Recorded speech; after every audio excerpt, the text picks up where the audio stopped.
bara jiraatte keessatti wanti akka malee si gaabbisiisu maalii kan jedhudha. Kana malees gammachuuf beellaman qaba ture. Gaafa makiinaa bitadhe, gaafa mucaan kiyya fuudhe, intalti tiyya heerumte, gaafan digirii fudhadhen gammadaa jechaatiin jiraachaa ture. Namoota hedduudhaan aarsaa fi arrabsaa jiraadhe jireenya kiyya keessatti. Waggaa 20 guutuu waajjira tokko keessan hojjedhe. Kaampaanii tokko qofaafin umrii kiyya guutuu fixe. Namootaaf jaalala kiyya ibsine. Namoota hedduu jaalala kiyya barbaadan akkan jaaladhu ittiin himne.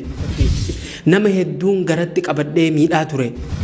Ati hoo jireenya kee hanga irraa dabarsite kana keessatti wanni si gaabbisiisu maal faadha?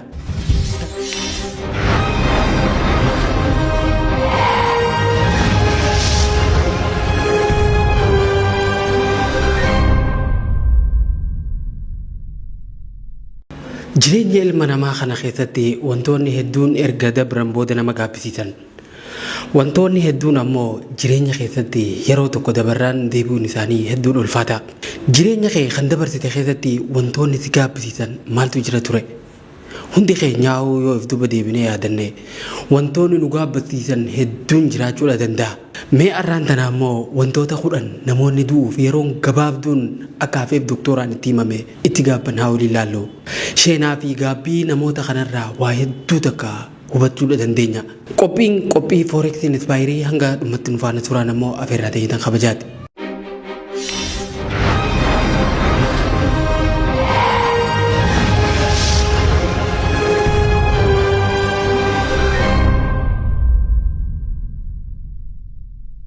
Biyya Awurooppaa hospitaala tokko keessatti narsoonni dhukkubsattoota wal'aansa ulfaatarra osoo jiranii dhibeen isaanii akka hin fayyine itti himame irratti qorannoo gaggeessanii turan.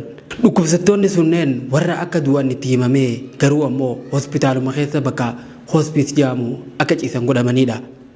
Wanti isaan barbaachisu hundi achumatti dhiyaataaf hanga du'anitti. Yeroo kana narsoonni isaan san tajaajilan namoota kana intarviiyuu godhuudha jalqaban. Akkuma jalqaba irratti jee isaan kun warra du'uuf ji'a 3 yookaan ji'a 6 qoftiin hafeefidha. Gaaffiin narsoonni kun gaafatan akkana ja'a. Bara jiraatte keessatti wanti akka malee si gaabbisiisu maalii kan jedhudha.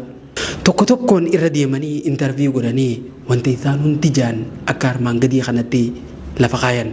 Tokkoffaan bara jireenya kiyyaa gammadaan turre. Baran jiraadhe guutuu gammadeen beeku. Gammadaa ta'uuf wantoota alarraa hin eegaa ture jaan. Kana malees gammachuuf beellaman qaba ture. Gaafa makiinaa bitadhe, gaafa mucaan kiyya fuudhe, intalti tiyya heerumte, gaafan digirii fudhadhen gammadaa jechaatiin jiraachaa ture. Kun akka malee na gabbisiisaa jaan. Lammaffaan beekumsaan of hin guddifne. Carraa barachuu hedduun qaba. Garuu barachuu hin dandeenye. Wantoota na barsiisanii fi namoota na barsiisan hedduutu na bira jira ture. Garuu ani garagalee ilaalle.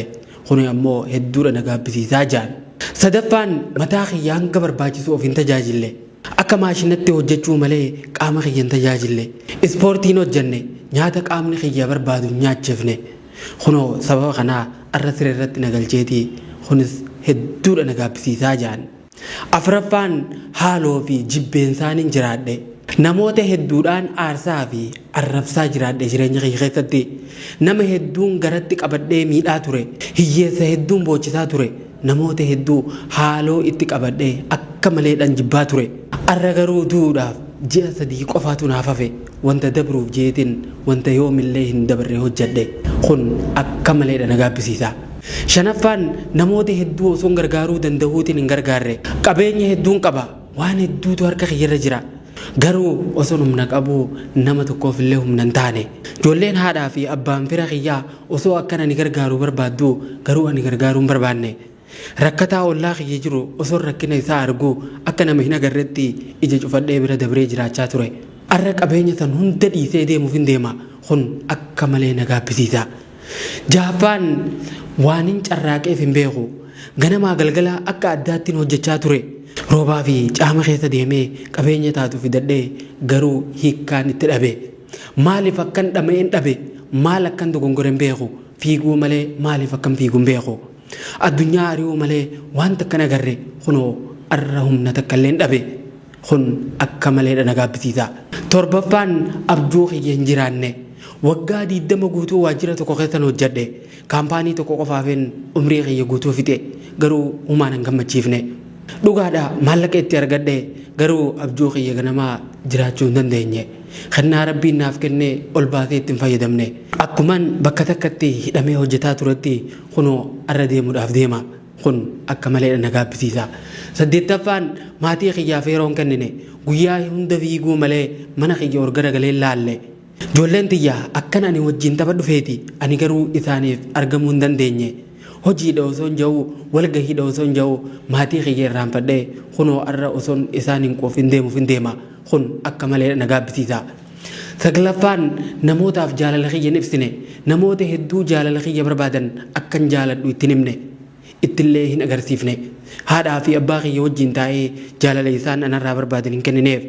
Hedduutu osoo na dheebotu akka na dheebotutti kute hedduun ammoo osoo na dheebotu biraa kutuuf hin deema kun akka malee na gaabbisiisaa jaan.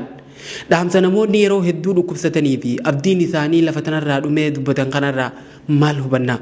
Ati hoo jireenya kee hanga irraa dabarsite kana keessatti wanni si gaabbisiisu maal faadha?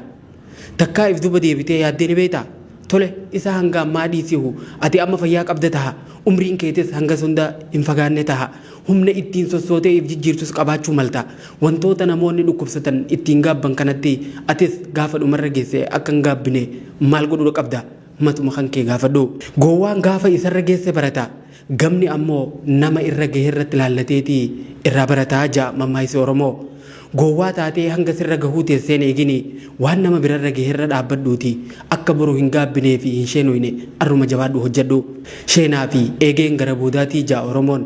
Egaa kabajamtoota hordoftoota Forex Entertainment qophiin keenya Forex Inspire arraaf qabannee dhiyaanne kan hanga ammaa hordofaa turtan fakkaata qophii biraatiin hanga walitti deebinutti nagaan nu tura.